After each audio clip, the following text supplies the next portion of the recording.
Good morning everyone. मेरा नाम मनीषा गुप्ता है, assistant professor government GNA PG college Bhatapara.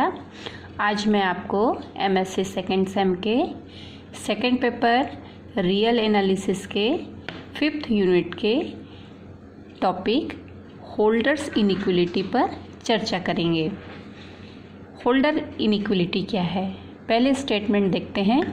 Late P and Q be non-negative extended real numbers such that 1 upon P plus 1 upon Q is equal to 1. If P belong LP mu and G belong LQ mu, then product of FG is also in L1 mu where P is equal to 1 and mod of FG D mu over x is less than or equal to norm of fp into norm of gq। अब इस theorem का proof हम देखते हैं। हम सबसे पहले LP space की डेफिनेशन देखते हैं। एलपी स्पेस क्या है? ऐसे फंक्शन का कलेक्शन है जिनका अगर mod of F two the power P mu के रिस्पेक्ट में ओवर एक्स इंटीग्रेट करें तो ये वैल्यू जो है लेस देन इन्फिनिटी आती है, मतलब एक फाइनाइट वैल्यू हमको मिलती है। अब इस इनइक्वलिटी को प्रूफ करने के लिए हम दो केस लेते हैं। फर्स्ट केस में if p is equal to 1, अगर मैंने p is equal to 1 suppose किया तो यहाँ 1 upon 1 plus 1 upon Q is equal to 1, that is 1 upon Q is equal to ये 1 इधर चला जाएगा तो 1 माइनस 1 दैट इज़ 0। तो 1 upon Q is equal to 0, तो 1 upon 0 is equal to q, मतलब क्यू की वैल्यू कितनी आएगी? Infinity. And the inequality is available trivially in this case. इस केस में इनइक्वलिटी जो है वो क्या हो जाएगा? ट्रिवियली ट्रू है। इंडीड इफ़ f जो है L1 म्यू में बिलोंग करता है और g जो है L इन्फिनिटी म्यू में बिलोंग करेगा with norm of g infinity is equal to m, जहाँ m जो है वो क्या है? Essentially supremum of mod of g है। तो मॉड ऑफ gx जो है वो क्या होगा? Less than or equal to m होगा। ये ऑलमोस्ट एवरीवेयर है। अब यदि मॉड ऑफ fgx की वैल्यू अगर हम लें तो ये क्या होगा? Mod of fx into g x, ये सेपरेट हो जाएगा। उसके बाद मॉडुलस की डेफिनेशन से ये क्या हो जाएगा? Mod of fx into mod of g x. अब यहाँ पे हम मॉड ऑफ जी एक्स की वैल्यू जो है less than or equal to m है, तो ये इक्वलिटी जो है वो किस में कन्वर्ट हो जाएगी? इनइक्वलिटी में। ये ऑलमोस्ट एवरीवेयर है। अब हम क्या कह सकते हैं कि एफ जी जो है वो L1 म्यू में बिलोंग कर जाएगा। अब हम इसको क्या करते हैं?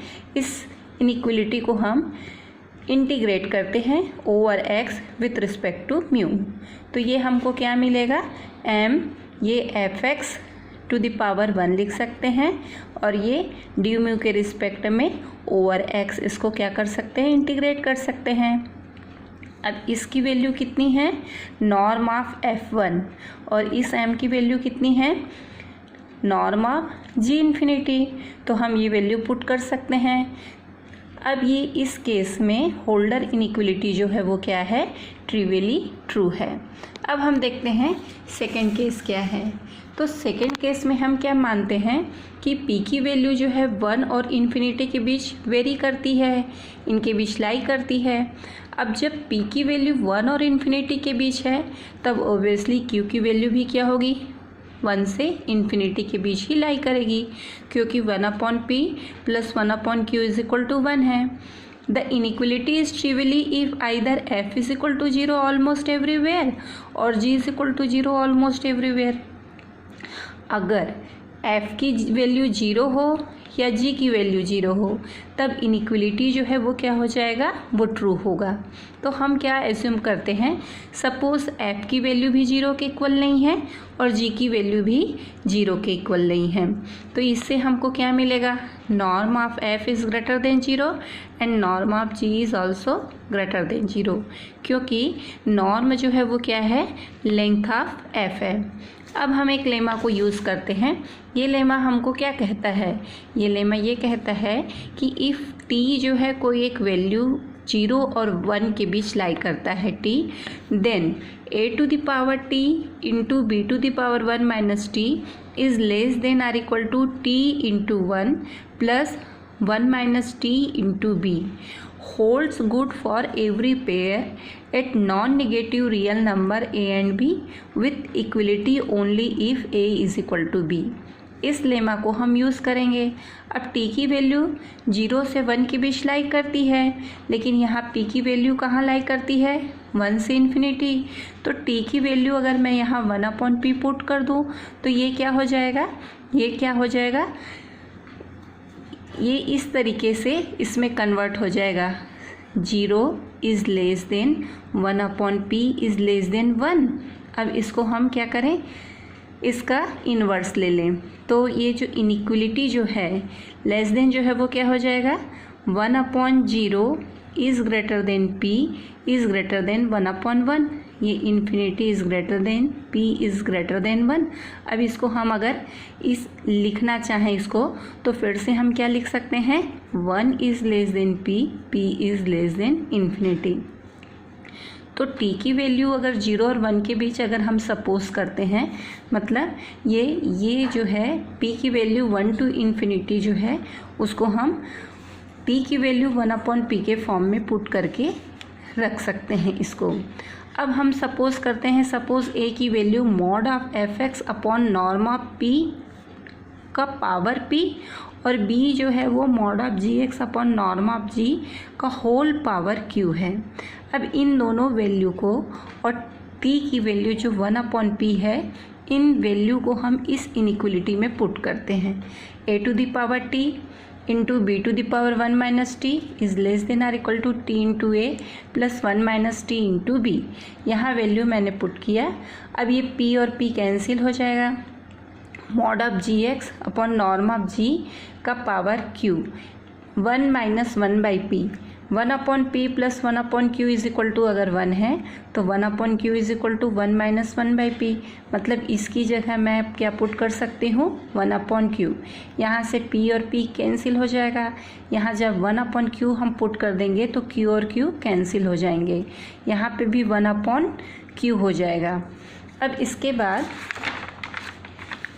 ये इनइक्वलिटी यहाँ mod of fx upon norm of p fp mod of gx upon norm of gq is less than or equal to 1/p mod fx upon norm of f to the power p plus 1/q mod of gx upon norm of gq to the power q। ये इसमें convert हो गई। इससे हमको क्या मिलता है कि fg जो है वो L1 म्यू में बिलोंग करता है। अब इसको हम क्या करते हैं? इस इक्वेशन 1 को हम इंटीग्रेट करते हैं विथ रिस्पेक्ट टू म्यू। अब यहाँ से इसको हम mod of fx mod of gx है उसको f मॉड ऑफ fg लिख सकते हैं। म्यू के रिस्पेक्ट में इंटीग्रेट करते हैं। ये वैल्यू जो है वो रियल नंबर है तो ये इंटीग्रेशन से बाहर आ जाएगा। इसकी वैल्यू हम क्या देखते हैं कि mod of fp d mu integration over x to the power 1/p किसके इक्वल है? Norm of fp। तो इस पे जब अगर पावर अगर p ले लेंगे दोनों साइड तो यहाँ से ये क्या हो जाएगा? पावर कैंसिल हो जाएगा। मतलब norm of fp to the power p मिलेगा। इस वैल्यू को यहाँ पुट करेंगे। ऐसे ही नॉर्म ऑफ gq का पावर q मिलेगा, उस वैल्यू को हम यहाँ पुट करेंगे। ये सेम वैल्यू जो है वो कैंसिल आउट हो जाएंगे यहाँ से भी। तो यहाँ क्या मिलेगा? 1/p। यहाँ क्या मिलेगा? 1/q। अब 1/p प्लस 1/q की वैल्यू कितनी है? 1। तो यहाँ हम 1 लिख देंगे। अब इसके बाद ये वैल्यू जो है यहाँ डिवाइडेड फॉर्म में है तो ये वैल्यू यहाँ क्रॉस मल्टीप्लिकेशन में यहाँ आ जाएगा और क्या हो जाएगा? Integration of mod fg with respect to mu over x is less than or equal to norm of fp into norm of gq। तो इससे हमारा होल्डर इनइक्वलिटी जो है वो क्या होता है? सेटिस्फाई होता है, ट्रू होता है।